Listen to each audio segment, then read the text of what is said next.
Good morning, good afternoon. Bonjour, bon après-midi à tous ceux qui se joignent à nous maintenant. Bienvenue à ce webinaire sur la protection face aux investissements dans les combustibles fossiles et les risques pour l'action climatique. Je m'appelle Niaguti, je travaille pour l'ISD et j'aimerais vous rappeler quelques points importants pour notre conférence aujourd'hui. Veuillez utiliser, s'il vous plaît, la fonction renommée afin que votre afin que sur votre écran apparaisse votre nom et votre affiliation.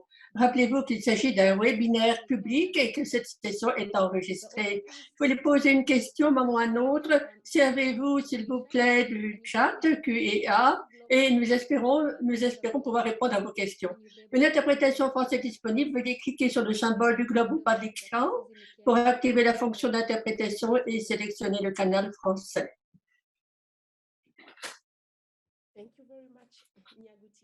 Merci beaucoup, Niaguti. Bonjour, bon après-midi, bonsoir à vous tous, où que vous soyez. Je m'appelle Susan Kema et je suis la responsable du groupe de travail sur l'investissement durable à l'IDD. J'ai le plaisir de vous souhaiter la bienvenue à ce webinaire, de vous présenter nos conférenciers, de vous donner les grandes lignes de notre programme d'aujourd'hui, car il est très important d'évoquer maintenant les mécanismes de réglementation. C'est un plaisir de vous accueillir. Nous avons le plaisir d'examiner avec vous les conclusions d'un récent rapport de l'IDD rédigé par Léa Di Salvatore. Léa Di Salvatore est chercheuse au niveau des doctorats à l'Université de Nottingham, où ses travaux portent sur les mécanismes de réglementation du secteur des combustibles fossiles à l'ère des changements climatiques, de la justice climatique et du règlement des différents investisseurs et États.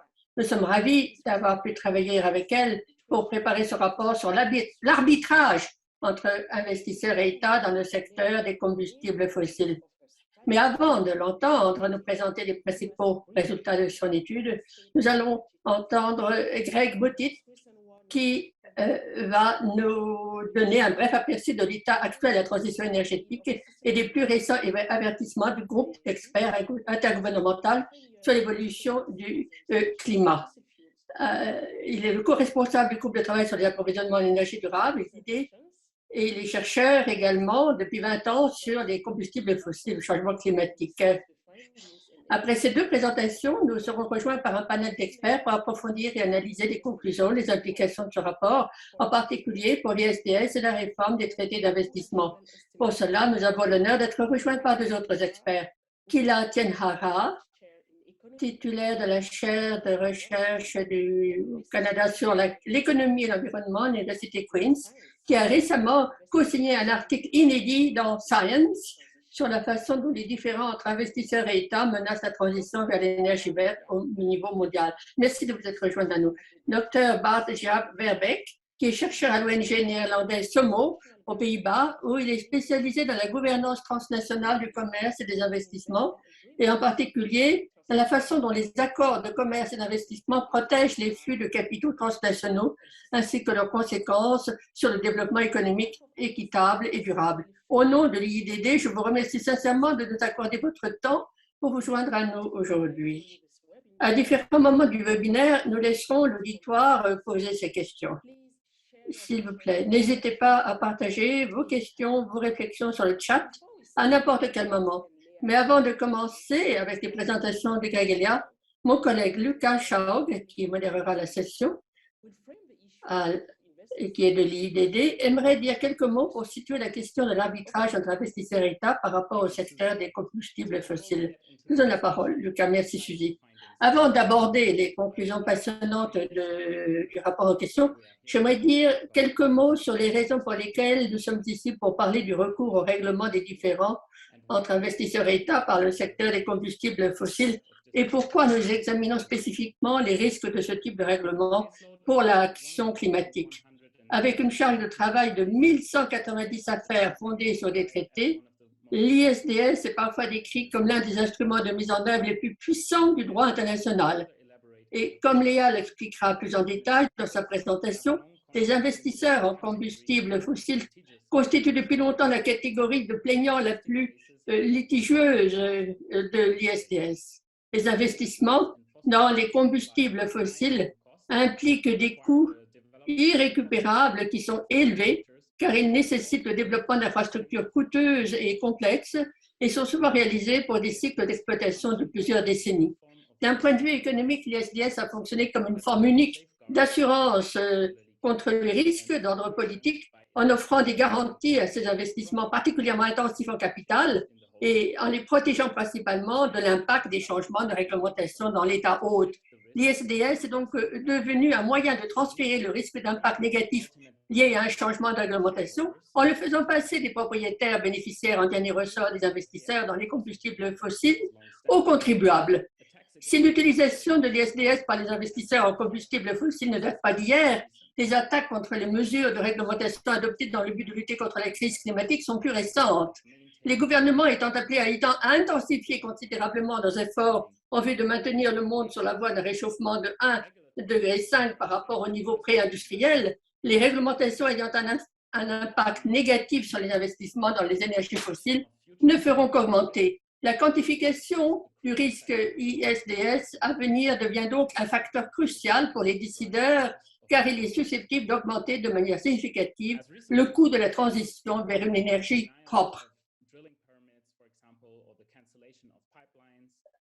Il y a eu, par exemple, les annulations de la commande de pipeline ou bien certains gouvernements ont décidé de mettre fin aux centrales à charbon. Donc, d'une manière générale, la discussion est axée sur la manière dont les États peuvent éviter d'être dénoncés.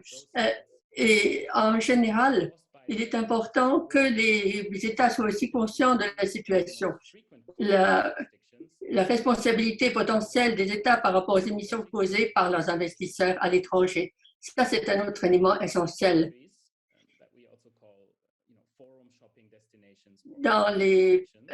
Dans certains pays qui ont fait du forum shopping, la quantité d'émissions de gaz à effet de serre générées par les investisseurs d'un pays donné à l'étranger dépasse souvent les émissions produites au niveau national de plusieurs ordres de grandeur. Pourtant, l'adhésion des États d'origine aux accords internationaux d'investissement et leur rôle dans le financement et la garantie des investissements à l'étranger ont jusqu'à présent été absents des efforts multilatéraux des États pour faire face à la crise climatique. Dans ce contexte et compte tenu de l'urgence croissante de mettre en place des politiques climatiques ambitieuses et progressistes, je voudrais maintenant passer la parole à Greg pour qu'il nous présente quelques-unes des plus récentes conclusions du groupe d'experts intergouvernemental sur l'évolution du climat. Greg, vous avez la parole. Merci Lucas, merci à tous pour vous être rejoints à nous aujourd'hui. Je vais vous donner un rapide aperçu de la situation concernant donc la situation actuelle. En avril de cette année, le GIEC a publié son 6e rapport d'évaluation. Et le message essentiel en est l'urgence de la situation. En effet, il faut absolument que l'émission de gaz à effet de serre baisse de 43% dans les 8 années à venir, d'ici 2030 et de 84% en 2050. Et pour cela, il faudra transformer rapidement le système énergétique dans le monde. En particulier, il est fait rapport du fait suivant les estimations des futures émissions de CO2 des infrastructures existantes de combustibles fossiles dépassent déjà les émissions nettes cumulées de CO2 restant dans les scénarios limitant le réchauffement à 1,5 degré. Il conclut donc que ce rapport que le déclassement et l'utilisation réduite des installations existantes à combustible fossile dans le secteur de l'électricité ainsi que l'annulation de nouvelles installations sont nécessaires. Je ne vais pas citer tout ce rapport. Nous aimerions simplement dégager quelques recommandations qui ont été publiées il y a 3 semaines dans un rapport qui a été publié, dont vous entendrez plusieurs détails pendant cette présentation. Nous sommes concentrés donc sur la production d'électricité, la production mondiale d'électricité sans interruption qui atteint un niveau proche de qui atteint un niveau proche de zéro en 2025 en ce qui concerne le charbon et de 2040 pour ce qui est du gaz dans le scénario envisageable à 1,5 degré.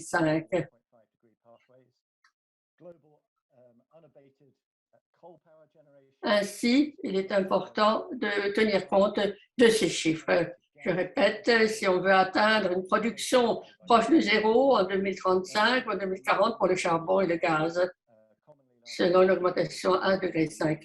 Comme on le sait, on a essayé d'établir des scénarios à plus long terme et on sait très bien qu'il va falloir déclasser les générateurs actuels d'électricité. Et dans l'alliance de Bogart, on a constaté qu'il est important que d'ici 2030, il est important d'atteindre déjà des résultats. Et on voit qu'en fait, la situation est plus urgente que jamais et plus pressante que jamais. Et il va falloir donc procéder à des classements encore plus tôt que prévu de la production d'électricité. Pour ce qui est donc du pétrole et du gaz d'une manière générale, voici donc ce qui est peut-être envisagé, une baisse de 30% au cours de la décennie pour atteindre donc 1,5, une baisse en limitant le réchauffement à 1,5 degré. Et j'aimerais aussi maintenant évoquer les gisements qui sont déjà en opération et qui ne sont pas encore développés et qui satisfont à la consommation alignée sur 1,5. Il y a bien d'autres gisements que l'on aimerait développer, bien sûr, mais le pétrole, le gaz et le charbon dans les gisements et les mines d'exploitation en cours d'exploitation dépassent de 60% le budget carbone de 1,5 degré. Et les scénarios d'abandon progressif de la production de pétrole et de gaz en fonction de la capacité des pays à assurer une transition équitable. Ici, vous voyez la situation en fait vraiment inquiétante. C'est une étude qui a publié il y a un mois et la situation ici correspond exactement à ce que annonçait le GIEC. Le pétrole, le gaz, le charbon dans les gisements et les mines en exploitation ou en cours d'exploitation dépassent de 60% le budget carbone de 1,5 degré. Et enfin, un dernier point, ce qu'il y a le message plus intéressant, c'est que le rapport du GIEC dit que cela est possible, que l'on peut réduire l'exploitation des énergies actuelles en les remplaçant par des énergies renouvelables. À cette fin, néanmoins, des investissements très importants doivent être réalisés et nous voyons qu'il y a un déficit important d'investissement, en particulier dans les énergies éoliennes et solaires, au niveau de 400 millions de dollars, billions de dollars. Donc, comme le dit le GIEC, il s'agit de veiller à ce que les fonds soient attribués aux bonnes sources. Pour conclure, le message du milieu scientifique, c'est qu'il y a beaucoup trop de combustibles fossiles dans le système énergétique. Et si nous voulons atteindre nos objectifs, nous devons essayer de ne pas exploiter davantage de combustibles fossiles et comme cela, nous pourrons atteindre les 1,5 degrés. Il y a beaucoup trop de pipelines, beaucoup trop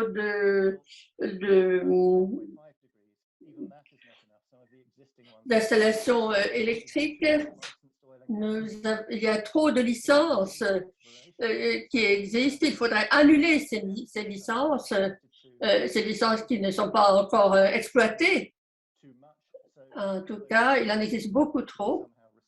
Il va falloir donc les supprimer. Et comme on voit ce qui se passe actuellement, il ne peut en être autrement. Il nous faut donc demander aux sociétés d'éviter d'exploiter de nouveaux gisements et d'annuler des licences qui n'ont pas été exploitées. Et dans 3 de ces domaines, donc à chaque fois, le système du règlement ISDS donc, intervient et nous allons y revenir dans un instant. Voilà, je suis arrivée à la fin de ma présentation et j'aimerais simplement vous dire à quel point nous sommes impressionnés et intéressés par ce que vous avez dit, par les dernières évaluations, les dernières constatations de GIEC qui vont servir de cadre dans notre discussion. Et même si on ne saurait suffisamment le répéter, il est absolument urgent de procéder à une action climatique. J'aimerais vous rappeler aussi, je me rappelle à l'auditoire, qu'il peut adresser des questions par le biais du chat. Mais sans plus attendre, j'aimerais donner la parole à Léa pour sa présentation sur les constats auxquels elle est parvenue dans son rapport. Je lui donne tout de suite la parole. Merci, bon après-midi, bonjour et bonsoir à tous dans le monde entier. Merci Lucas et Suzy, merci à Greg, merci à tous de l'Institut de développement durable qui a organisé ce webinaire. Je suis absolument ravie de présenter ce séminaire, ce rapport entouré d'intervenants aussi passionnants. Donc, nous allons nous concentrer sur les litiges entre investisseurs et États dans le secteur des combustibles fossiles. Comme vous le voyez sur ce tableau, sur les 1,8 trillion de dollars d'investissements totaux en énergie pour 2018 et 2019, les dépenses totales pour les investissements dans les combustibles fossiles correspondent à plus de la moitié de l'ensemble des investissements en énergie. Nous ne sommes donc pas sur la bonne voie pour atteindre les objectifs du GIEC. En fait, selon l'AIE, la tendance récente d'investissement est loin d'être suffisante pour réduire durablement les émissions. Ainsi, voyons le transparent suivant. Les investisseurs étrangers jouent un rôle important dans ce marché. 45 à 50 de tous les projets industriels pétroliers gazés sont financés par des sociétés étrangères, tandis que 40 des projets de production d'électricité sont financés par des investissements directs étrangers. Ainsi, ils ont droit à une protection très importante. Les divers instruments constituant l'AI comprennent généralement des dispositions relatives au traitement spécial au règlement des différents investisseurs et États. L'ISDS permet aux investisseurs de poursuivre les gouvernements pour des mesures et des actions qui violent prétendument les normes de traitement accordées à leurs investissements. Les investisseurs peuvent demander une compensation pour le manque à gagner et les revenus futurs attendus. En d'autres termes, les investisseurs peuvent demander des compensations pour leur manque à gagner et par rapport aux recettes qu'ils espèrent suite aux mesures prises par les pays dans lesquels ils investissent. Et au cours des 2 dernières années, le nombre d'arbitrages en matière d'investissement a augmenté de manière exponentielle, avec un nombre de nouveaux dossiers très élevé ces dernières années. S'il vous plaît. Mais en quoi consistent ces protections? Nous n'avons pas le temps ici d'entrer dans le détail de ces dispositions. Mais l'on peut dire qu'il est important de tenir compte des conséquences de cette situation pour le climat et notre environnement. Par exemple, certaines mesures, comme certaines évoquées tout à l'heure, comme le fait de décommander des projets qui avaient déjà reçu le feu vert. Tout cela représente des mesures qui peuvent être contestées par des investisseurs étrangers dans le but d'obtenir une protection. En l'occurrence, l'investisseur peut demander, bien sûr, aux tribunaux internationaux d'investissement une compensation. Ces dispositions représentent différentes sources juridiques qui ont été adoptées par les États dans le cadre de leur législation. Plusieurs types d'accords. Ces types d'accords sont les TIB, les traités bilatéraux d'investissement les plus communs. Il y a l'accord entre le Mexique et le Canada en particulier. Il y a et le traité le plus contesté est le traité sur la charte de l'énergie. Et puis, nous avons toute une série de lois nationales qui sont adoptées par les différents pays pour obtenir une protection spéciale. Et nous avons aussi des dispositions qui accordent une protection spéciale dans le cadre de contrats de concession dans l'industrie extractive en particulier. La question, donc, est est-ce que l'ISDS constitue un risque pour la transition vers une énergie propre? Eh bien, on ne peut que répondre positivement à cette question. Ensuite, j'ai donc constitué une base de données de tous les arbitrages en matière d'investissement qui sont disponibles. Et j'ai compté 1206 arbitrages en matière d'investissement. Mais comment ai-je repéré les arbitrages concernant l'industrie des combustibles fossiles, qu'on appelle généralement des arbitrages FF? Eh bien, ça a été très simple. J'ai adopté la définition des investissements énergétiques du traitement sur l'achat de l'énergie, et en particulier la classification incluse dans les annexes EM1 et EM2. Ensuite, j'ai relevé 7 affaires liées aux combustibles fossiles non énergétiques, toutes concernant l'industrie pétrochimique.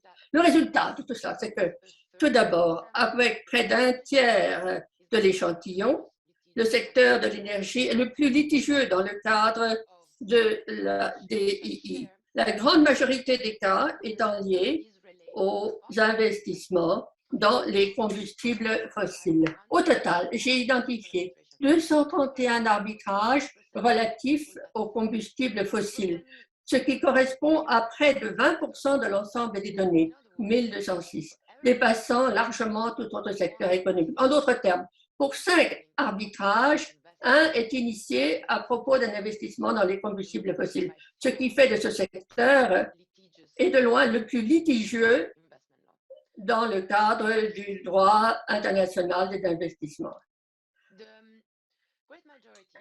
La grande majorité des plaintes dans les arbitrages relatifs aux combustibles fossiles concernent des investissements dans le secteur en amont, qui englobe toutes les opérations d'exploration, de nouvelles réserves de combustibles fossiles et de rétraction, ce qui, comme nous l'avons compris dans la présentation de Greg, est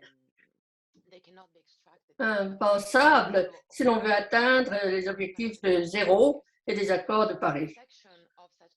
La protection des investissements en amont est donc particulièrement problématique dans le contexte du changement climatique. Car, comme expliqué précédemment, il ne devrait plus y avoir d'extraction de nouvelles ressources de combustibles fossiles selon le consensus scientifique. Ensuite, pour ce qui est des résultats de ces arbitrages, la plupart du temps, ces arbitrages sont tranchés en faveur des investisseurs, ce qui est particulièrement visible parce que les investisseurs, en fait, ont obtenu gain de cause dans 72% de tous les cas. Ensuite, s'il vous plaît. Il y a un accord en particulier qui pose problème, celui donc, du traité sur la Charte de l'énergie. Les traités bilatéraux sont en fait le type le plus employé d'accords internationaux en matière d'investissement. Mais donc, on se fonde dans les arbitrages essentiellement sur cette charte sur l'énergie, sur le TCE, le traité sur la charte de l'énergie. Et vous voyez donc ici quels sont donc les principaux arbitrages qui sont en cours au niveau donc et qui se basent sur le traité concernant la charte le traité sur la charte de l'énergie. Et d'ailleurs, les coûts sont très élevés. For respondent states, and this is without counting the awards. So on top of that, you have to add the awards and any extra. En plus de cela, il faut ajouter d'autres coûts supplémentaires. Et ces litiges sont très coûteux pour les États et aussi pour le contribuable, comme on peut voir sur le tableau à gauche, parmi les montants déjà attribués, les plus élevés, 8 concernent l'investissement sur les énergies fossiles. À droite, le montant moyen déjà accordé dans ces cas-là dépasse 600 millions de dollars américains, ce qui est 5 fois plus que les cas qui ne sont pas liés à l'énergie fossile. Et cela crée beaucoup de problèmes, évidemment, beaucoup de problèmes, notamment le plus important, qui va porter le coût de la transition énergétique dans ce cas? Diapo suivante. En outre, le droit international en matière d'investissement est les pays à revenus moyens ont le nombre le plus élevé de litiges, surtout en Amérique latine. Par ailleurs, ceux qui font des réclamations viennent des pays à haut revenu et les investisseurs américains à eux seuls sont à la base de plus de 90% des litiges. Mais récemment, il y a eu des augmentations contre des cas contre les pays à revenus moyens. De tels litiges et règlements sont déjà affectent des pays du Sud parce que des pays comptent beaucoup sur l'énergie fossile et on ne le souligne jamais assez. Enfin, une tendance qu'on observe, que j'ai identifiée, c'est que la majorité des arbitrages sont basés sur les contrats, alors que généralement le contrat est entre une entreprise et l'État. C'est un chiffre très élevé et ça montre un déséquilibre quand on fait des contrats entre des pays à revenus moyens et des grandes entreprises qui sont dans le Nord. Diapositive suivante. Au total, les géants du carbone, c'est-à-dire ces entreprises qui sont responsables de plus de 71% des émissions de gaz à effet de serre. Alors, ces géants ont déjà introduit plus de 47 arbitrages et le montant total qui leur a été accordé, c'est 89 milliards de dollars. Et ce montant ne tient compte que des montants divulgués. Et ça peut être donc beaucoup plus élevé. Et dans le tableau, quand vous lisez et que ça écrit pas connu, unknown, ça veut dire simplement que le montant n'a pas été divulgué. Pour revenir maintenant à l'aspect environnemental, au total, sur les compensations d'arbitrage qui ont été divulguées concernant l'énergie fossile, 23 cas portent sur des questions environnementales, ce qui signifie qu'il y a au moins un tiers de tous ces arbitrages qui sont liés à des questions environnementales. Et il y a des nombres de plus en plus élevés contre les mesures environnementales, comme le montre le tableau dans la colonne de droite. Mais ce sont des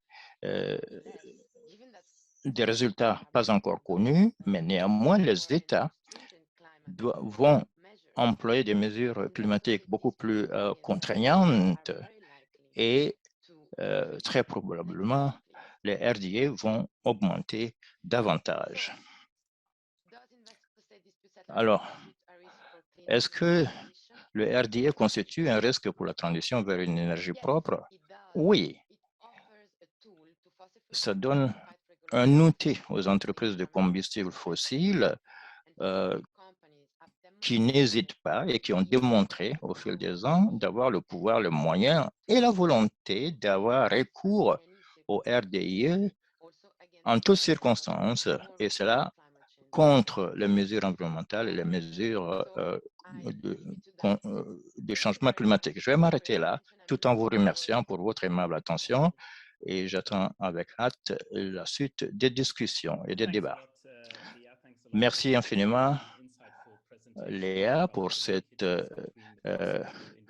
communication très importante et qui nous montre le lien entre le règlement de différends entre États et l'industrie de l'énergie fossile. Je vais marquer ici une pause pour permettre aux autres panélistes et à l'audience de poser des questions d'éclaircissement. Je voudrais vous dire qu'il y aura beaucoup plus de temps à la fin de la session, en la partie questions-réponses, pour poser des questions et d'entrer dans des discussions beaucoup plus approfondies. Évidemment, nous allons partager l'enregistrement de la session d'aujourd'hui, ainsi que les diapositives de Greg et de Léa. Je vais maintenant donner la parole à mon collègue Nyangouti pour voir s'il y a eu des questions sur le chat. Merci, Lucas. Je vois deux questions. La première question s'adresse à Georges. Qu'est-ce qui peut être fait pour les projets qui ont déjà un brevet approuvé et les pays qui, bien sûr, annulent des contrats peuvent faire face à des différends très coûteux? Et la question de Léa, comment ces arbitrages sont gérés et qui sont les arbitres? Merci, Négouti. Et si vous le permettez, peut-être Léa peut répondre d'abord à la deuxième question. La première question, il me semble qu'on peut remettre cela après les discussions en panel parce que ça a déjà suscité beaucoup de commentaires de la part des panélistes. Alors, Léa, peut-être vous pouvez répondre à la deuxième question. Oui, très brièvement. Lorsque un investisseur veut faire une litigation pour violation du contrat, il s'adresse évidemment à un tribunal international d'arbitrage. Le plus connu, c'est ICSID. Le forum peut être indiqué soit dans l'accord international ou dans le contrat, lorsqu'il s'agit bien sûr d'un contrat. Ces investisseurs sont ceux qui font la demande et ensuite la demande est présentée devant 3 juges, un juge qui est choisi par celui qui introduit la plainte et l'État et ensuite par l'institution. Vous pouvez avoir aussi, vous pouvez voir les règles de procédure, par exemple la CNUSED et autres règles qu'on peut trouver en ligne. Mais la composition du tribunal, je vais m'arrêter sur cela, c'est-à-dire les 3 juges qui sont saisis du cas. Merci pour cet éclairage. Je vois une deuxième question d'éclaircissement sur le chat, sur le tableau de discussion. Il est demandé qu'est-ce qu'on peut considérer comme investissement étranger. dans le contexte de votre rapport. Je crois que cela s'adresse à vous aussi, Léa. Un investisseur étranger ou un investissement étranger, c'est lorsque une entreprise fait un investissement dans un pays bénéficiaire. La réalité est que pour répondre à cette, on ne peut pas répondre vraiment à cette question parce que je considère les cas. S'il y a déjà un cas, et si vous voulez en savoir plus, comment, dans le cadre des accords internationaux, vous avez la définition d'investissement qui, la plupart du temps, ça comprend la concession pour l'exploration et l'exploitation des ressources naturelles.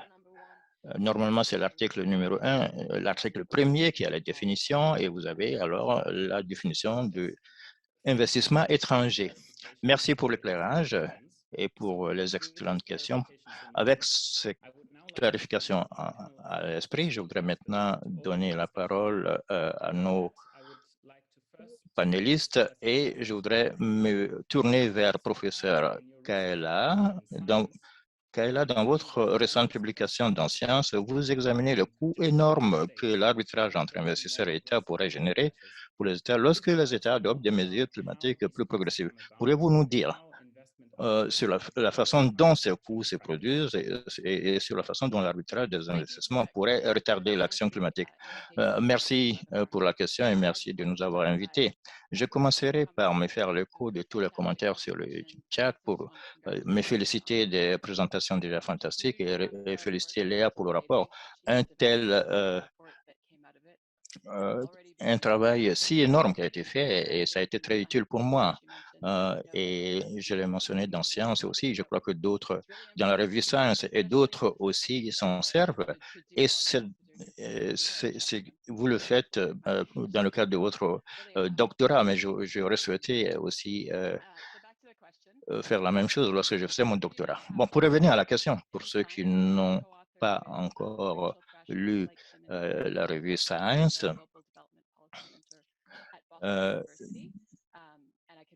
je peux vous donner bien sûr le lien ultérieurement. Ce que nous avons fait essentiellement, nous avons pris bien sûr un scénario hypothétique, un scénario où on commence à faire le genre de choses que Greg nous a dit, où on essaie de voir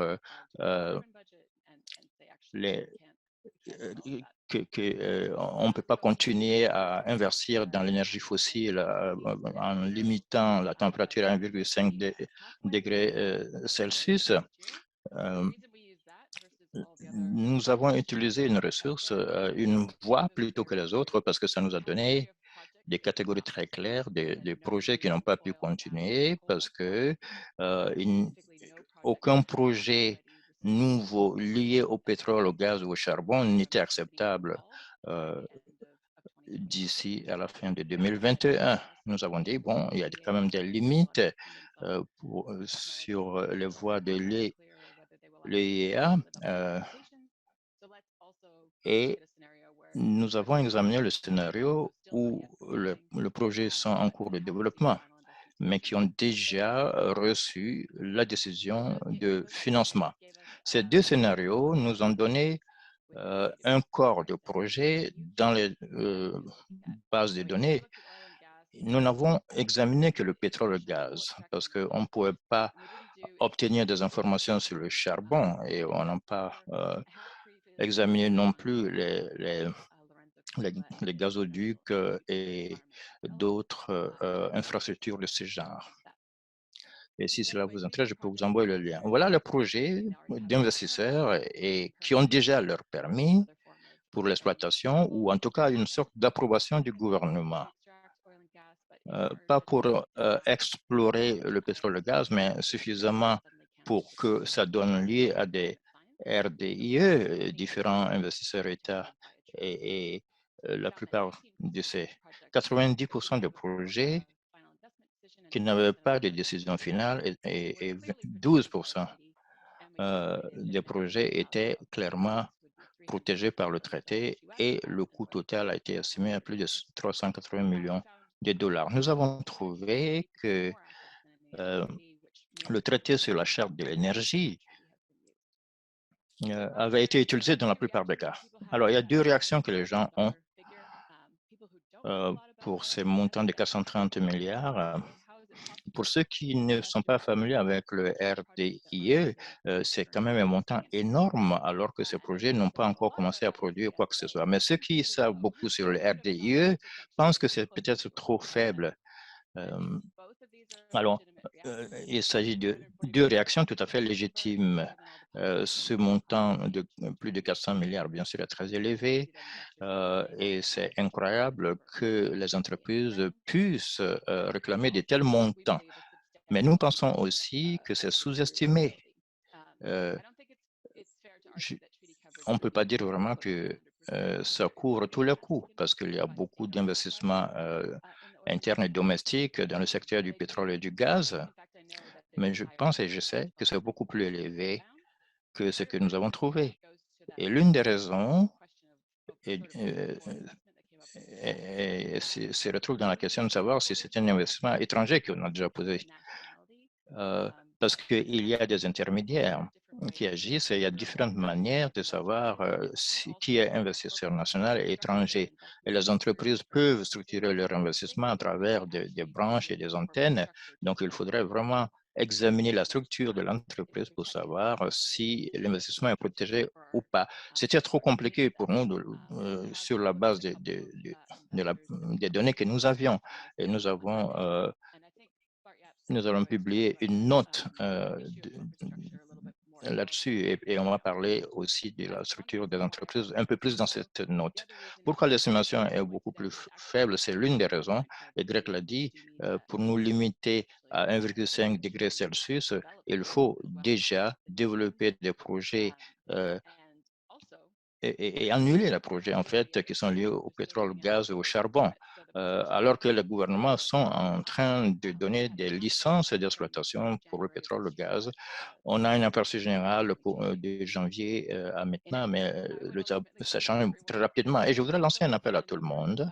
Ne vous concentrez pas sur les chiffres. Bien sûr, ça attire ça fait la manchette des journaux, mais le problème est de très grande, le problème est très grave, mais il faut aller au-delà des chiffres. Et comme elle a parlé, par exemple, de la transition juste, ça, c'est vraiment ce qui est essentiel ici. C'est la répartition des risques et l'injustice terrible que certains pays les plus vulnérables au changement climatique pourraient avoir à payer des compensations et qui vont se retrouver, bien sûr, dans les poches des grands actionnaires. Et ces entreprises ont tout fait pour avoir des montants astronomiques. On n'a pas pu exploiter toute cette question de la meilleure manière qu'on aurait voulu, mais j'espère que quand on le fera, je pourrai partager avec vous. Pour l'instant, je vais m'arrêter là et j'ai hâte d'écouter les autres panélistes. Merci, Kayla, pour ces explications de votre article dans la publication Science et les sommes énormes qui peuvent être générées, alors que pour les projets pour lesquels les brevets ont déjà été émis. Et maintenant, la restructuration des entreprises, vous l'avez mentionné, et je voudrais maintenant donner la parole à Dr. Bart Jaap Verbeek, qui va examiner le rôle des Pays-Bas dans le système des traités internationaux d'investissement. Selon la CNUSED, 125 cas des RDIE ont été portés par les investisseurs néerlandais dans le passé. Qu'est-ce qui explique cette importance particulière des pays en tant que juridiction intermédiaire et comment des questions telles que le forum shopping, ce qu'on appelle le forum shopping, peuvent-elles compliquer davantage les décisions souveraines visant à éliminer progressivement les combustibles fossiles? Merci. Lucas, et merci aux organisateurs de nous avoir invités à participer à cet événement très important. Je voudrais féliciter Léa pour son excellente recherche. Je crois que c'est l'étude la plus exhaustive, à mon avis, ou l'une des plus exhaustives sur le secteur de l'énergie fossile, et ça va devenir une référence standard pour beaucoup de gens. Et pour revenir à votre question, les Pays-Bas jouent un rôle un peu spécial dans l'investissement mondial parce qu'il s'agit d'un centre offshore, un centre financier offshore. Selon le FMI, les centres de financement offshore, ce sont des pays ou des régions qui donnent des opportunités d'investissement ou des possibilités d'investissement qui n'ont rien à voir avec l'économie domestique. On peut faire la distinction entre ce qu'on appelle les CINC, les centres d'investissement étranger et les conduits ou les intermédiaires. Parfois, ce sont dans le premier cas, il s'agit de paradis fiscaux, alors que ce qu'on appelle le conduit, ce sont des juridictions qui servent d'intermédiaires pour le capital mondial. Alors, toute l'ampleur des flux de capitaux a amené le FMI à conclure qu'on assiste aujourd'hui à des capitaux fantômes. C'est des investissements financiers entre entreprises qui appartiennent au même groupe d'entreprises. Plutôt que de stimuler la création d'emplois et la capacité productive, la majorité de ces fonds, de ces flux financiers viennent des grandes entreprises comme par exemple Shell, qui n'a pas d'activité d'entreprise, mais qui gère certains actifs pour éviter les taxes sous forme d'évasion fiscale. Le gouvernement des Pays-Bas a déjà accordé des possibilités aux entreprises pour établir ces genres de structures aux Pays-Bas. Et selon la Banque centrale des Pays-Bas, il y a de, plus de 500 entreprises et qui peuvent profiter de cet accord. Donc, les Pays-Bas sont devenus en fait un paradis fiscal. Et la plupart des cas ont été impliqués des compagnies spécifiquement créées pour ce genre de cas et aussi, et en particulier, certaines des grandes entreprises de l'énergie fossile se servent de traités néerlandais, y compris Australian Exxon, Total, et certains de ces cas produisent les dédommagements les plus élevés dans l'histoire de RDIE. Et ça implique aussi des subsidiaires des Shell et d'autres, y compris les investisseurs de pays qui ne sont pas membres du traité pour la charte de l'énergie ou qui... Et cette utilisation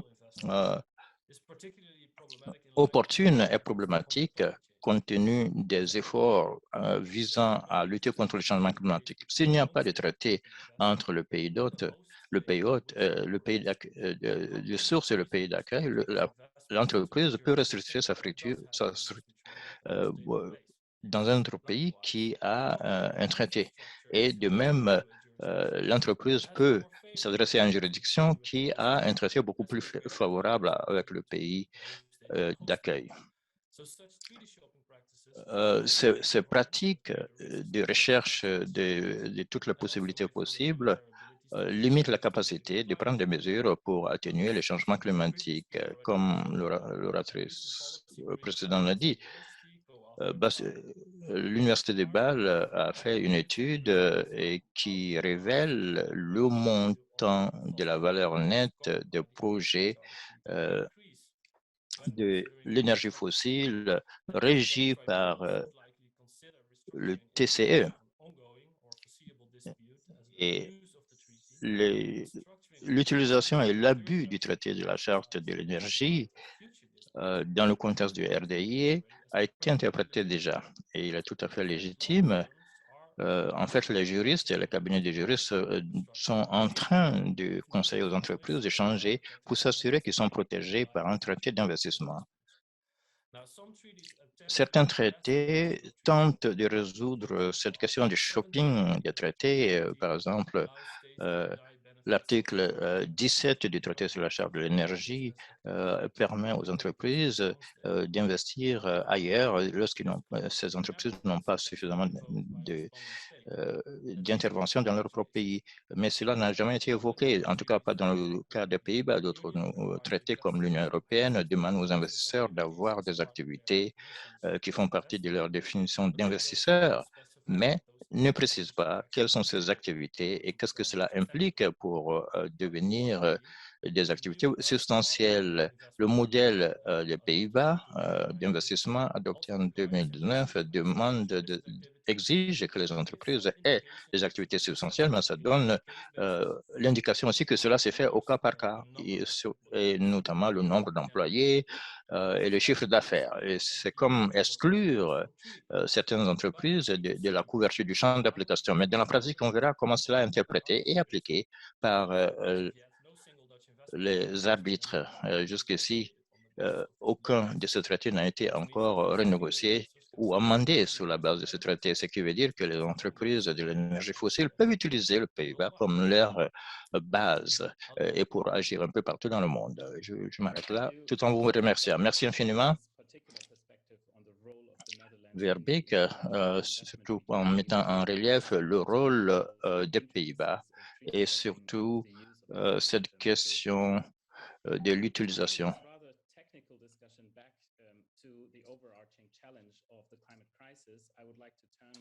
Je voudrais maintenant donner la parole à Greg.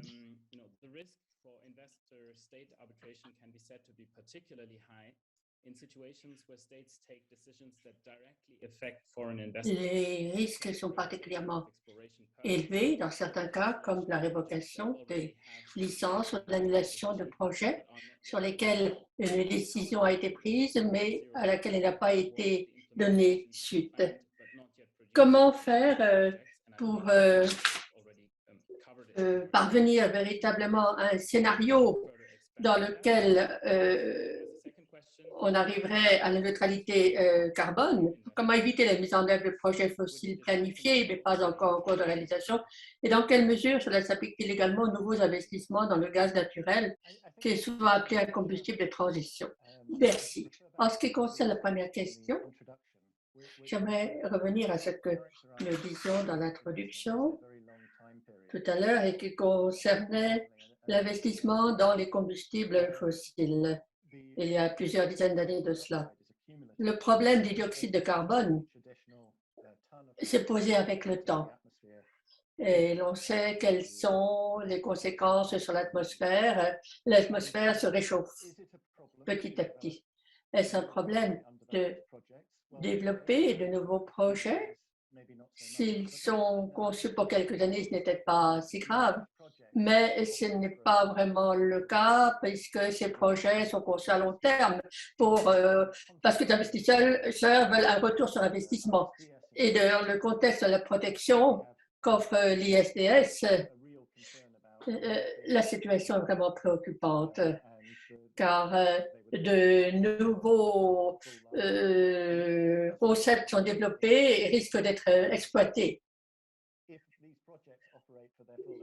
Et nous risquons de nous retrouver dans une situation de plus en plus difficile. Le réchauffement pourrait être bien plus important que ce que nous le pensions. C'est donc un véritable défi. Il y a une question dans le Q&A qui disait qu'est-ce que nous faisons des licences qui ont déjà été accordées. Je suis sûre qu'il y en a bien, que vous serez nombreux à vouloir faire un commentaire là-dessus, sur la dimension juridique de cette question. Mais en tant que laïque, je dirais, cessons d'aggraver le problème, essayons d'améliorer les choses.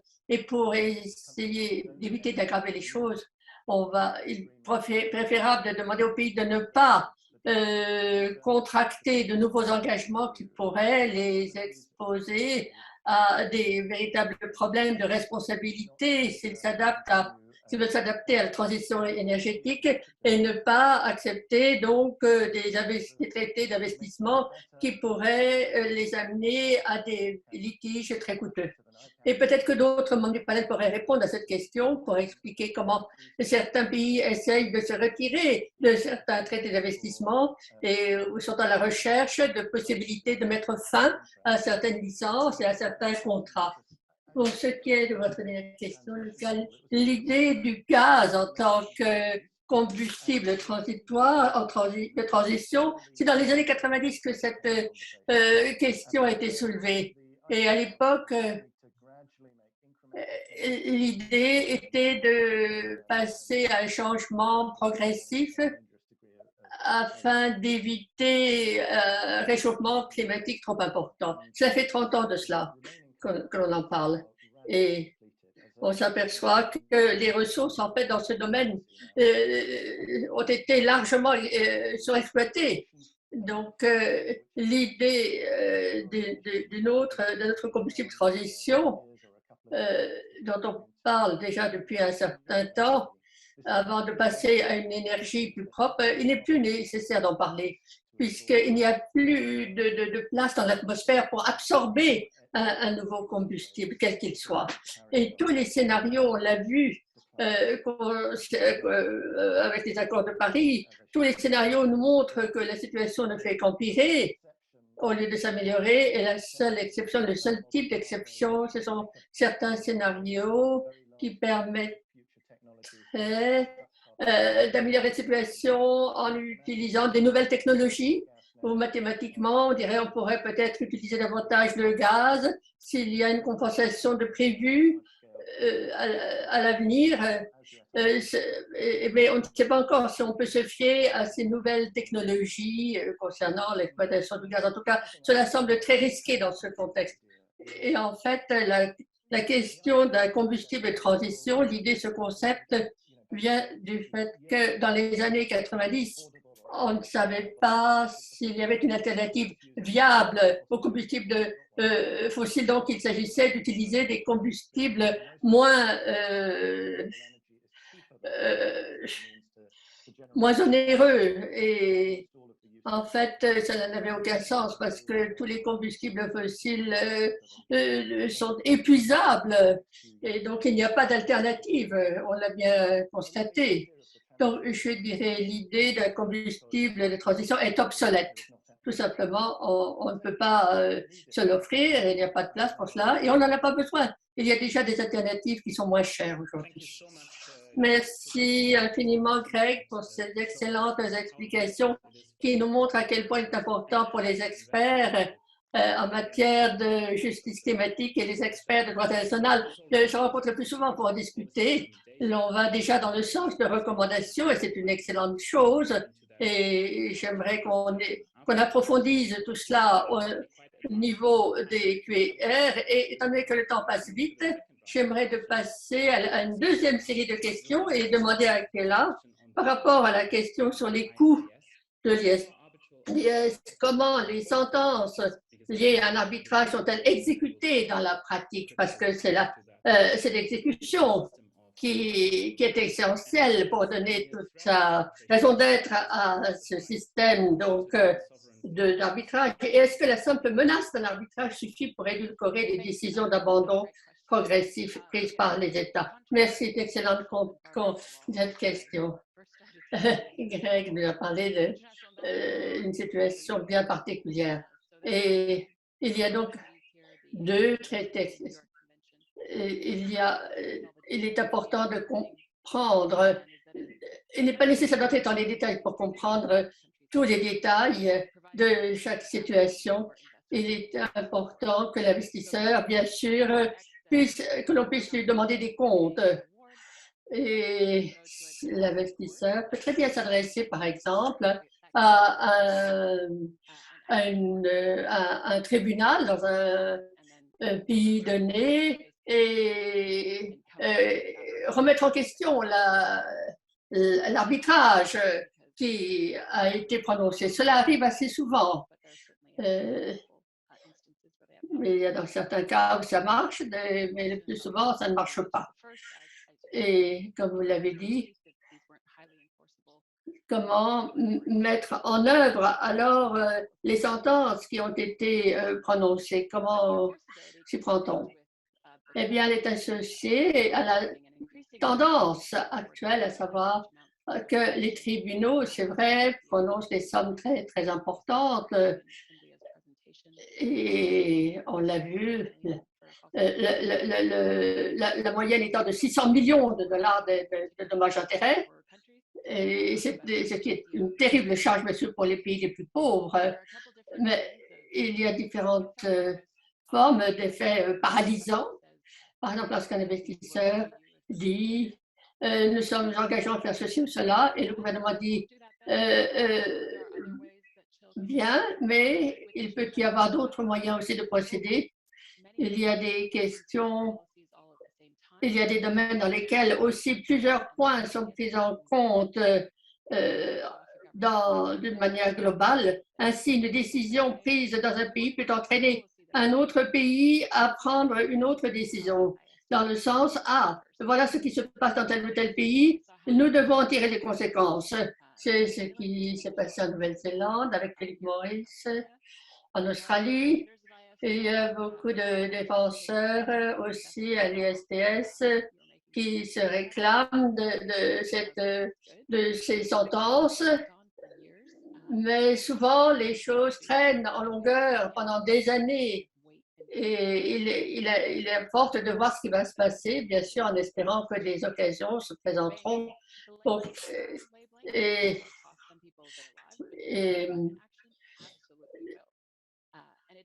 il est clair également que les combustibles fossiles jouent un rôle essentiel. Hebron s'en est servi pour remettre en question donc un litige et il se sert bientôt de tous les moyens à leur disposition pour remettre en question les sentences. Et je ne veux pas dire par là que la tendance à avoir recours à l'ISDS est l'une des raisons pour lesquelles nous intervenons comme nous le faisons. Mais il y a des pays comme la France, le Danemark et la Nouvelle-Zélande ont déjà conçu leur objectif en essayant d'éviter l'ISDS. Et on ne peut que s'en réjouir. Merci, Carla, pour ces remarques, surtout à propos d'une paralysie réglementaire, une expression que vous avez développée vous-même. Donc, lorsque nous parlons d'une paralysie des réglementations, la charte sur le traité sur la charte de l'énergie joue un rôle essentiel. Et j'aimerais maintenant me tourner vers Batia. Le traité sur la charte de l'énergie est le plus grand pourvoyeur de plaintes ISDS dans le secteur des combustibles fossiles. Et les États visent un accord de principe pour sa modernisation. Il y a une réunion demain d'ailleurs pour dans le but de faire une déclaration. En fait, les Pays-Bas ont déjà été interpellés 2 fois par ce traité. Et j'aimerais vous demander, en tant qu'Hollandais, d'une manière et sur le plan européen, à quoi devrait ressembler un TCE, un traité sur la charte de l'énergie modernisé, pour répondre de manière adéquate à la crise climatique et quelle est, selon vous, l'issue la plus probable demain, la réunion qui va se tenir demain? Eh bien, merci. Ainsi que l'indique Léa, le traité sur la charte de l'énergie est le plus souvent invoqué en raison de sa nature multilatérale. Bien sûr, il est lié aux des mesures en fonction, en faveur de l'environnement. Et il est évident que l'on pourrait améliorer la situation en aménageant ce traité. Et ce traité a été utilisé par les sociétés pour réclamer des compensations, des dommages et intérêts, parce qu'ils ont dû interrompre leurs activités et les Pays-Bas sont confrontés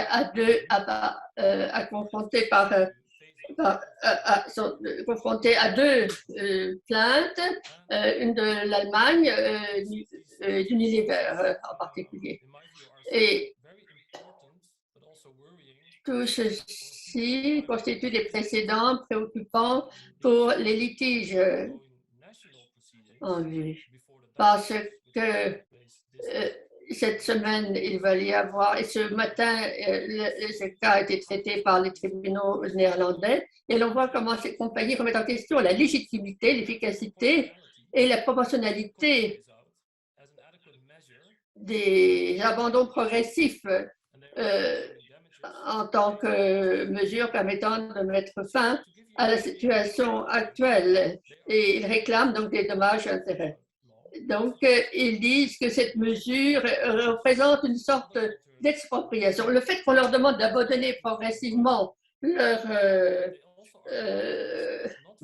leurs intérêts, pour eux, c'est une forme d'expropriation. Ils disent qu'ils n'ont pas d'autre choix aussi que d'avoir recours à des centrales à charbon pour remplir les objectifs en matière de changement climatique, alors qu'on sait très bien quelles sont les conséquences du recours aux centrales à charbon. Et pour ce qui est du principe pollueur-payeur, ils prétendent que les sociétés qui se consacrent à l'énergie doivent payer un prix beaucoup trop haut, alors que tous les Pays-Bas ont bénéficié de la situation. Et on sait très bien que ce sont des Hollandais qui sont les pollueurs. Et ces sociétés hollandaises sont bel et bien les pollueurs. Donc, étant donné l'augmentation des risques et les controverses liées à ces situations, il est évident que l'on souhaiterait moderniser ce traité sur la charte de l'énergie pour l'aligner sur des pratiques plus objectives. Néanmoins, après 14 séries de discussions, il n'y a pas de compromis encore en vue. Et en tout cas, il y a un manque de transparence quant au progrès réalisé, c'est le moins que l'on puisse dire. L'Union européenne a proposé une protection, que la protection soit abandonnée petit à petit au bout de 10 ans après la mise en œuvre d'un traité. Et ce qui veut dire que nous pouvons nous attendre encore à ce que différentes plaintes soient déposées à propos de l'abandon progressif de différentes entreprises dans les 10 années à venir.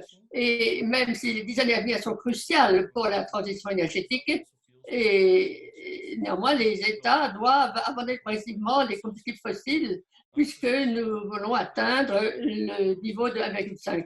Néanmoins, les pays qui ne sont pas de l'Union européenne ne voudraient pas trop changer la situation. Et le résultat, c'est que les délégations discutent actuellement de solutions flexibles permettant à l'Union européenne de mettre en œuvre sa phase de 10 ans pour la protection des combustibles fossiles, tandis que d'autres États suivent une autre trajectoire. Mais mais néanmoins, les sociétés pourraient continuer à passer par le traité sur la charte de l'énergie pour dénoncer la situation. Et cette conférence, donc pour la modernisation du traité sur la charte de l'énergie, devrait soumettre un texte après s'être réunis demain. Et plusieurs pays de l'Union européenne s'interrogent petit à petit sur des résultats tangibles concernant donc la modernisation du traité sur la charte de l'énergie. L'Espagne a déjà dit qu'elle allait se retirer et le Parlement hollandais a adopté une résolution demandant au gouvernement de suivre l'exemple de l'Espagne. Donc, un traité sur la charte de l'énergie moderne devrait tout d'abord reconnaître que les objectifs fondamentaux des traités sur les investissements doivent être alignés sur les objectifs climatiques parce que ces traités protègent le statu quo alors que nous avons bien besoin d'un changement. Et est-ce que dans un rapport sur les investissements de l'Agence internationale sur les énergies et montre que nous sommes confrontés à un vaste déficit en termes d'énergie, en termes d'investissement dans l'énergie propre. Donc, sur le plan international, nous devons favoriser, bien sûr, les énergies renouvelables et propres et nous devons veiller à ce qu'il n'y ait pas d'obstacle à cette transition. Nous devons veiller à ce que les États, les contribuables, n'en paient pas le prix. Merci. Merci, Bachad. C'était vraiment fascinant. Merci de nous avoir présenté la situation comme vous l'avez fait, surtout ce qui c'est intéressant de voir que l'on s'en prend maintenant aux États proprement dit, comme aux Pays-Bas, et on se demande quel va être le résultat de la conférence ad hoc de demain concernant le traité sur la charte d'énergie. J'ai une autre question qui s'adresse à Craig, qui concerne d'après votre expérience, Greg, puisque vous avez travaillé avec Bogart, Dans quelle mesure les responsables gouvernementaux qui élaborent les politiques climatiques sont-ils conscients des risques d'ISDS et que faut-il faire de plus pour susciter donc une prise de conscience? J'aimerais faire écho à ce qu'a dit l'intervenant précédent. Essentiellement, la première partie de la réponse est qu'il a fait un excellent rapport et la deuxième partie de la réponse est j'aimerais revenir sur ce qui a été dit tout à l'heure à ce qu'a dit à propos de la paralysie des réglementations. Et je parlais du gouvernement, j'ai discuté avec des conseillers également en politique. Et quand je fais une présentation comme celle que j'ai faite, la réponse est on ne peut pas faire ça. On va se retrouver devant un tribunal concernant nos investissements. Et voilà pourquoi j'ai essayé de voir les choses plus positivement. Et lorsque on discute, par exemple, avec un conseiller politique, on essaie de lui faire comprendre qu'il faut faire cesser cette situation pour atteindre 1,5 degré. Mais nous savons très bien quelle est la réponse. Et je crois que ce dont on a besoin pour surmonter cette situation, l'effet donc de paralysie réglementaire, c'est de mener davantage de conversations, comme l'ont dit déjà tous les panélistes, afin de trouver une solution à ce problème de l'ISDS, afin de réduire la portée de l'exposition au risque d'ISDS, essayer de trouver des voies juridiques permettant de surmonter ce problème d'ISDS. Je crois que de nouveaux responsables gouvernementaux sont conscients de la situation, mais ils ne sont moins des solutions à apporter. Donc, on espère que les gouvernements trouveront des issues. Il faut les aider. Voilà. Merci. Merci beaucoup. Il est important, bien sûr, de poursuivre cette discussion. Je regarde le temps et le temps passe vite. J'aimerais qu'on passe maintenant à la session Léa. Auparavant, j'aimerais demander à Léa, en tant qu'auteur du rapport, la possibilité de réagir, bien de réagir à tout ce qui a été déjà dit pendant la discussion panel. Léa, est-ce que tu aimerais maintenant intervenir? Oui, très rapidement. Tout d'abord, merci infiniment pour le commentaire très positif concernant mon rapport. C'est très important. Et je voudrais aussi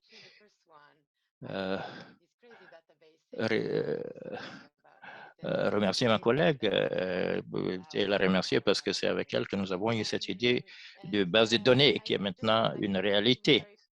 Je voudrais faire deux commentaires très brefs. Je vais rebondir sur ce que Karen a dit concernant une transition juste. Et il y a aussi une excellente question sur le chat et j'essaie de voir de Eric Kassongo, les pays du Sud sont-ils moins équipés, étant donné qu'ils sont moins équipés dans le contexte des différents investisseurs états dans l'industrie de l'énergie fossile? Eh bien, cette question va droit dans la problématique. Les pays du Sud comptent beaucoup sur les ressources et les énergies fossiles. Et dans ma thèse, je me suis penché sur le cas du Mozambique, en fait, qui a un projet, un des plus grands projets énergétiques en Afrique.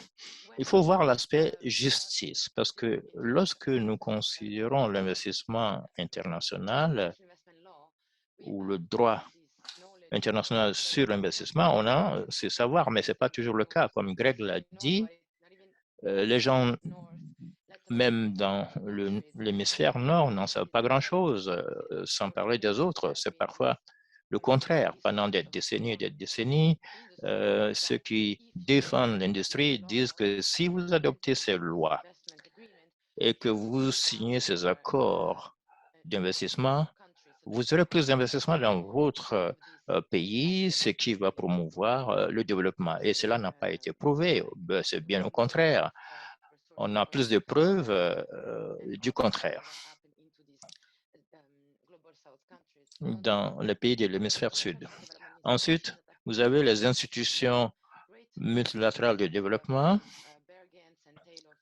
Il y a Berger et Taylor qui ont montré que selon la Banque mondiale, plus de 70% des lois privilégient ou protègent ces entreprises. C'est donc l'inverse. Hein, et c'est très important de renverser la tendance parce qu'on ne peut pas permettre que cela continue. Et pour conclure, je crois que les pays du Nord ont une responsabilité de prendre des mesures pour moderniser ou mettre fin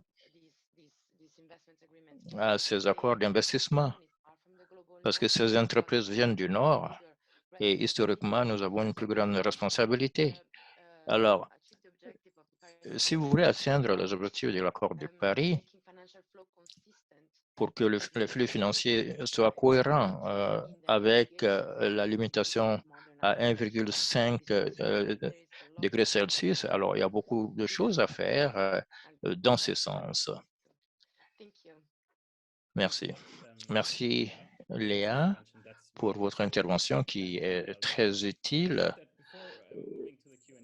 Avant de passer aux questions-réponses, je crois que ma collègue Sissi Nikema va faire un commentaire très rapide sur le contexte général et la réforme de RDIE, notamment. Merci infiniment, Lucas, de m'avoir donné la parole. Je suis heureuse, compte tenu du temps qui reste, bien sûr, jusqu'à la fin, mais je voudrais simplement mettre en relief que certaines des questions et commentaires que nous voyons sur le chat montrent que les pays sont très préoccupés et connaissent la problématique. Et comme Greg l'a dit, comment traiter de cela? C'est important de maintenir, de continuer cette conversation dans le contexte de la réforme. Et ça, c'est l'exemple, encore une fois, comment le système a pu nous amener à ces problèmes. Mais c'est important aussi de toujours partir à la source du problème, comment on peut corriger les systèmes qui existent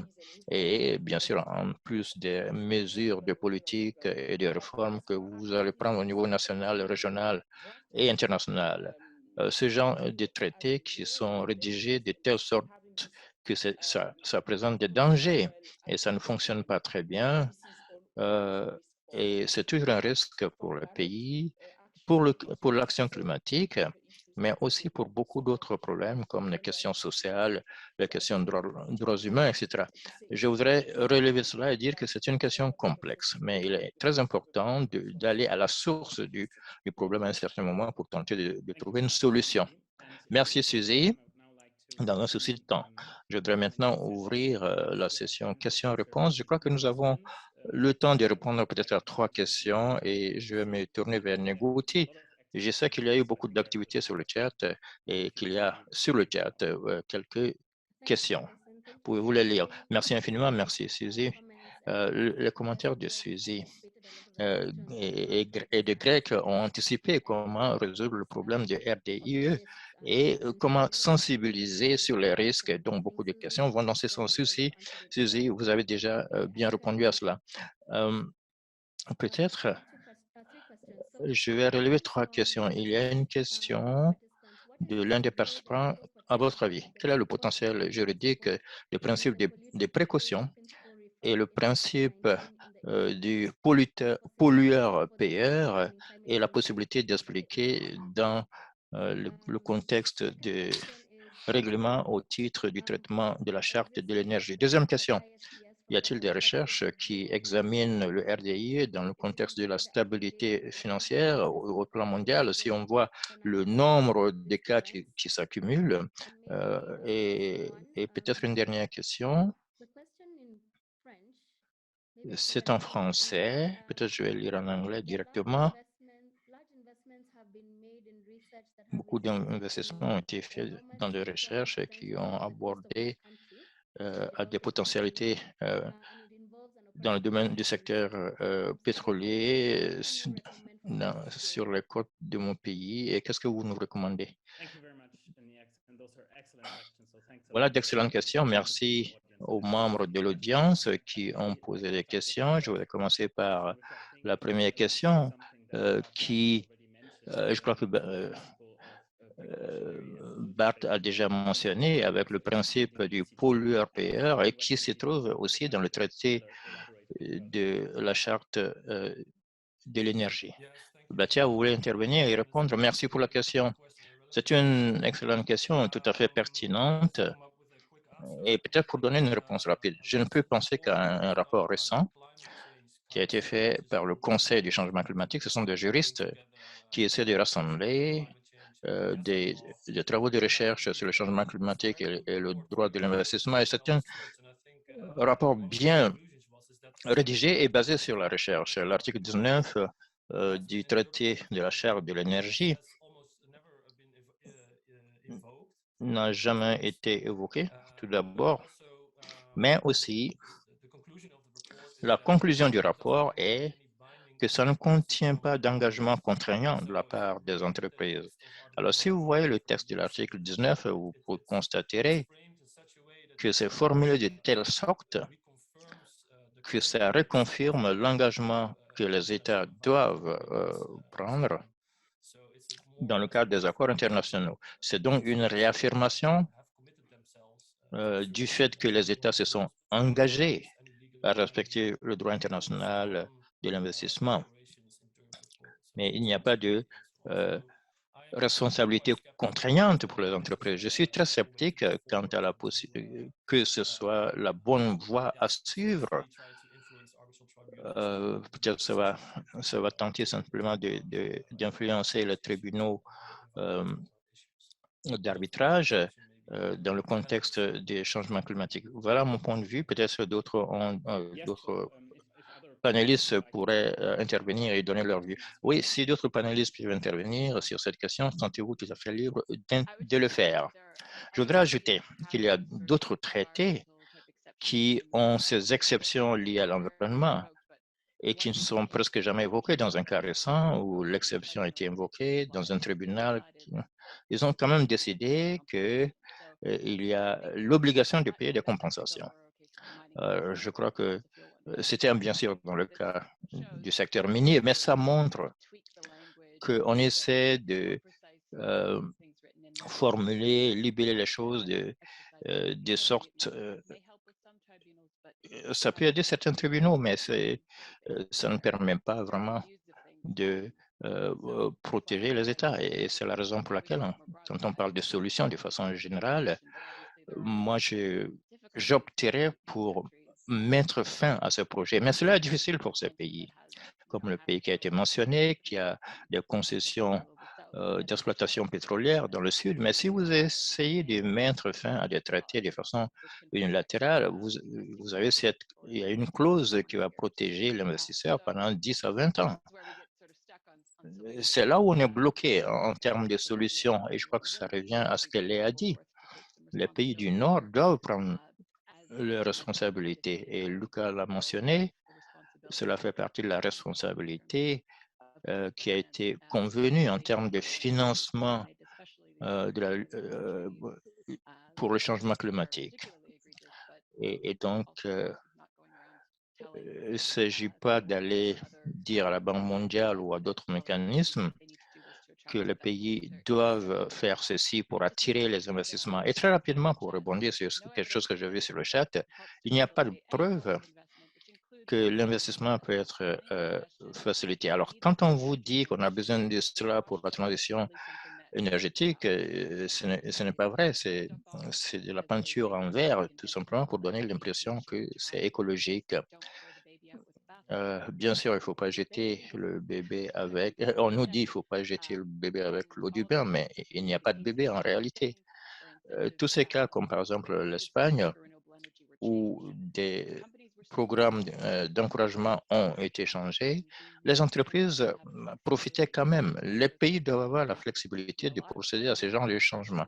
Il y aura beaucoup d'expérimentation en termes de politique.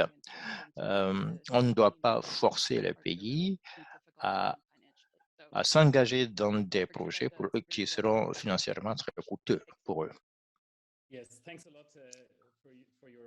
Merci infiniment pour vos réponses, excellentes réponses. Je crois qu'on peut maintenant répondre à la deuxième question. Je ne sais pas si on ira jusqu'à la troisième question. L'impact macroéconomique du RDIE et comment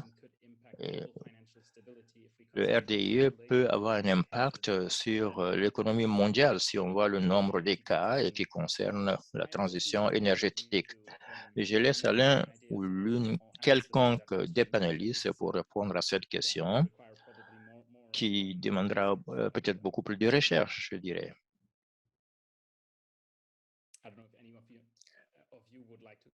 Si l'un ou l'une des panélistes veut tenter de répondre à cette question. Eh bien, personne ne semble avoir une idée. C'est encore un autre défi, un sujet pour un autre doctorat, probablement. Voilà, ça a été des discussions très fructueuses. Nous sommes pratiquement à la fin de notre session d'aujourd'hui. Avant de terminer, je vous invite à prendre un moment et remplir le formulaire d'évaluation qui, je crois, a été posté sur le chat. Ça va nous permettre d'améliorer la qualité de nos webinaires. Je voudrais informer tous les participants que nous avons enregistré ce webinaire et c'est disponible dans nos 3 langues de travail. Et sur ce, nous allons terminer en remerciant bien sûr Léa au nom de IISD, IIDD et aussi nos panélistes, nos intervenants pour les excellentes discussions. Je crois qu'on doit le faire plus souvent pour briser un peu les silos et surtout en matière de sciences climatiques. Je dois remercier les interprètes qui ont tenté d'interpréter un sujet très technique, ainsi que les membres, le personnel de l'Institut international pour le développement durable, y compris Suzine, Sally et Saint-Tonier et les autres. Merci infiniment à tous et à toutes et je vous souhaite une excellente journée. Thank you, Lucas.